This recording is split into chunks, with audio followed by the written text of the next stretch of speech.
नमस्कार दोस्तों, स्वागत करता हूं आपका स्टडी क्रक्स पर, जहां पर प्रतिदिन आपसे अलग अलग सब्जेक्ट के टॉप 10 क्वेश्चन डिस्कस किए जाते हैं। तो दोस्तों, आज है बुधवार और आज हम क्वेश्चन डिस्कस करेंगे संविधान के। So friends, welcome to study crux. अगर आप हमारे चैनल में नए हैं और आपको हमारा कंटेंट पसंद में आता है तो आप इस रेड बटन को क्लिक करके हमसे जुड़ सकते हैं। तो चलिए देखते हैं आज का पहला क्वेश्चन। निम्न में से क्या पंचायती राज संस्था नहीं है? आपको दोस्तों पता होगा कि 73वें संशोधन के तहत संविधान में ये पंचायती राज संस्था को जोड़ा गया था, जिसके अंतर्गत 3 सिस्टम आते हैं। एक जिला लेवल पे होता है, एक ब्लॉक लेवल पर और एक ग्राम लेवल पर होता है। तो इनमें से कौन जो है वो पंचायती राज संस्था के अंडर में नहीं आता है? तो दोस्तों, इसका राइट आंसर होगा ग्राम सहकारी संस्था। ये जो ऊपर के तीनों ऑप्शन हैं, ग्राम सभा, ग्राम पंचायत और न्याय पंचायत, इन तीनों का गठन अनिवार्य रूप से पंचायती राज संस्था के अंतर्गत होता है। लेकिन ये जो ग्राम सहकारी संस्था है, इसका गठन ऐच्छिक रूप से होता है, अनिवार्य रूप से नहीं होता है। और इसका गठन जो है पारस्परिक लाभ की दृष्टि से किया जाता है। तो दोस्तों, इसका राइट आंसर होगा ग्राम सहकारी संस्था, क्योंकि ये पंचायती राज संस्था के अंतर्गत नहीं आता है। नीचे फिगर में समझ लेंगे दोस्तों, पंचायती राज सिस्टम का स्ट्रक्चर जो है 3 लेवल पर होता है, डिस्ट्रिक्ट लेवल, ब्लॉक लेवल और विलेज लेवल। इसका जो दोस्तों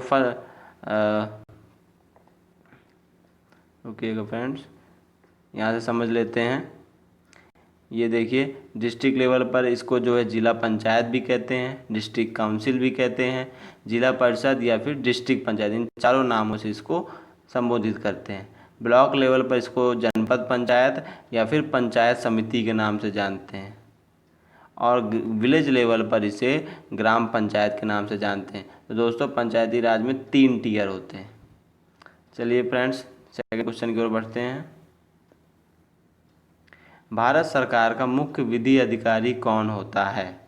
मुख्य न्यायाधीश, सर्वोच्च न्यायालय रजिस्ट्रार, कानून मंत्री या फिर महान्यायवादी? तो दोस्तों, इसका राइट आंसर होगा महान्यायवादी। फ्रेंड्स, संविधान में अनुच्छेद जो 76 है उसका संबंध महान्यायवादी से है। अनुच्छेद 76 के तहत ही महान्यायवादी के पद का उसमें सृजन किया गया है। तो दोस्तों, देश के सामने कोई भी समस्या आती है, कोई भी कानूनी समस्या होती है, तो राष्ट्रपति और प्रधानमंत्री जो है संविधान के तहत सर्वप्रथम महान्यायवादी से ही सलाह लेते हैं। और दोस्तों, महान्यायवादी के बारे में बताएं अगर, तो महान्यायवादी ऐसा इंडिविजुअल होता है जो संसद का सदस्य ना होते हुए भी दोनों सदनों में की बैठकों में हिस्सा ले सकता है, लेकिन उसे अगर वहाँ पर वोटिंग चल रही है तो उसे वोट देने का अधिकार नहीं होता है। सो फ्रेंड्स, इसका राइट आंसर होगा महान्यायवादी, जो भारत सरकार का मुख्य विधि अधिकारी होता है। फ्रेंड्स, वर्तमान में हमारे भारत देश के अटॉर्नी जनरल या महान्यायवादी के वेणुगोपाल हैं। जिनकी आप फोटो देख रहे हैं, ये मिस्टर के वेणुगोपाल हैं, जो कि वर्तमान में प्रेजेंट टाइम में भारत के अटॉर्नी जनरल हैं। चलते फ्रेंड्स नेक्स्ट क्वेश्चन पर।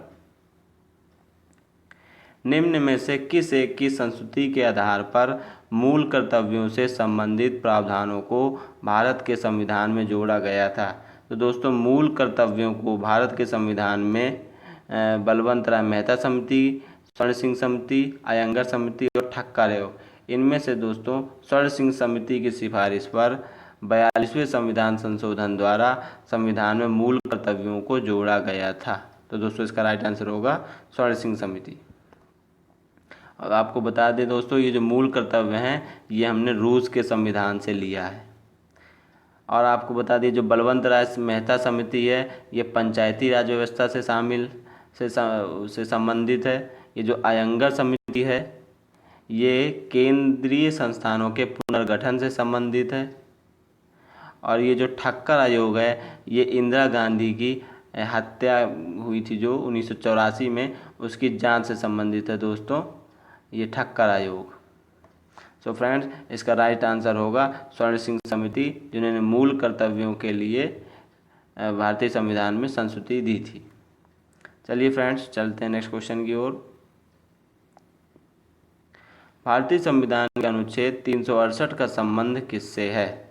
वित्त आयोग के गठन से, संविधान संशोधन प्रक्रिया से, आपातकालीन उपबंध से और निर्वाचन आयोग के गठन से। तो दोस्तों इसका राइट आंसर होगा संविधान संशोधन प्रक्रिया से। भारतीय संविधान में अनुच्छेद 368 के तहत जो है संविधान संशोधन किया जा सकता है दोस्तों। ये जो पहला ऑप्शन है वित्त आयोग के गठन से, इससे जो है अनुच्छेद 280 संबंधित है, और ये संविधान संशोधन से आपका अनुच्छेद 368 संबंधित है।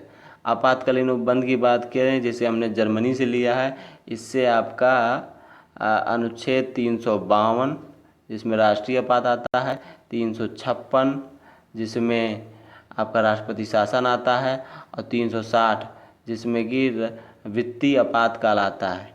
और निर्वाचन आयोग की बात करें दोस्तों तो इसमें जो है ये अनुच्छेद 324 से 329 तक में निर्वाचन आयोग की बात की गई है। सो फ्रेंड्स यहाँ पे इसने पूछा था अनुच्छेद 368 का संबंध किससे है, तो इसका राइट आंसर होगा संविधान संशोधन प्रक्रिया से। चलते हैं फ्रेंड नेक्स्ट क्वेश्चन की ओर। निम्न में से किसने कभी भी भारत के उप प्रधानमंत्री के रूप में कार्यभार नहीं संभाला? उप प्रधानमंत्री, आपको पता होगा कि अभी तक जो है हमारे देश को 7 उप प्रधानमंत्री मिले हैं दोस्तों। पहले उप प्रधानमंत्री थे लौह पुरुष डॉक्टर वल्लभ भाई पटेल, और जो आखिरी उप प्रधानमंत्री थे वो थे लाल कृष्ण आडवाणी। तो इनमें से कौन जो उप प्रधानमंत्री नहीं रहे हैं? तो दोस्तों मोरारजी देसाई जो प्रधानमंत्री भी रहे हैं और उप प्रधानमंत्री भी रहे हैं। देवीलाल जो हैं ये उप प्रधानमंत्री रहे हैं। लाल कृष्ण आडवाणी तो रही हैं उप प्रधानमंत्री, लेकिन जो वीपी सिंह हैं यही वो शख्स हैं जो उन्होंने देश के पीएम के रूप में भी कार्य संभाला है और उत्तर प्रदेश के सीएम के रूप में भी कार्य संभाला है, लेकिन ये कभी भी उप प्रधानमंत्री नहीं रहे। इसलिए इसका राइट आंसर होगा वीपी सिंह। या फिगर में देख सकते हैं दोस्तों, 7th prime minister of India VP Singh. चलते हैं नेक्स्ट क्वेश्चन की ओर। किसी विधानसभा में भारत के संविधान के अनुसार कम से कम और अधिक से अधिक कितने सदस्य हो सकते हैं? किसी विधानसभा में भारत के संविधान के अनुसार दोस्तों भारत के संविधान में अनुच्छेद 170 के तहत 170 तक उसमें कहा गया है कि किसी भी राज्य की विधानसभा में कम से कम 60 और अधिक से अधिक 500 सदस्य हो सकते हैं। तो इसका राइट आंसर हो जाएगा 60 एवं 500। लेकिन दोस्तों यहाँ पे गौर करना है कि इन्होंने कहा था कम से कम 60 होने चाहिए, लेकिन जो भारत के 3 राज्य हैं कौन कौन से, गोवा, मिजोरम और सिक्किम, इस मामले में अपवाद हैं, क्योंकि गोवा में विधानसभा की सीटें जो हैं वो मात्र 40 हैं, मिजोरम में भी विधानसभा की सीटें मात्र 40 हैं, और सिक्किम में तो और भी कम है, 32 सीटें हैं। इसलिए ये तीनों राज्य जो हैं संविधान में ये जो अनुच्छेद 170 के तहत विधानसभा की सीटों की चर्चा की गई है उसका ये पालन नहीं करते हैं। इन तीनों राज्यों को जो है अनुच्छेद 371 के तहत विशेष राज्य का दर्जा भी दिया गया है दोस्तों। तो फिलहाल यहाँ पे इसका राइट आंसर होगा 60 एवं 500। तो आपको ये भी बता दें अधिकतम जो है उत्तर प्रदेश में जो है विधानसभा की सीटें हैं 404। चलिए फ्रेंड चलते हैं नेक्स्ट क्वेश्चन की ओर।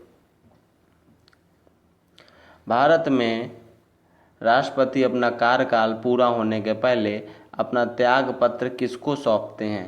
राष्ट्रपति अपना कार्यकाल पूरा होने के पहले जो अपना त्याग पत्र है दोस्तों वो उपराष्ट्रपति महोदय को सौंपते हैं।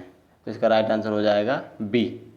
अच्छा यहाँ पे ये भी आपको बताते चलें कि जो राष्ट्रपति को शपथ कौन दिलाता है, तो भारत के चीफ जस्टिस यानी कि मुख्य न्यायाधीश शपथ दिलाते हैं।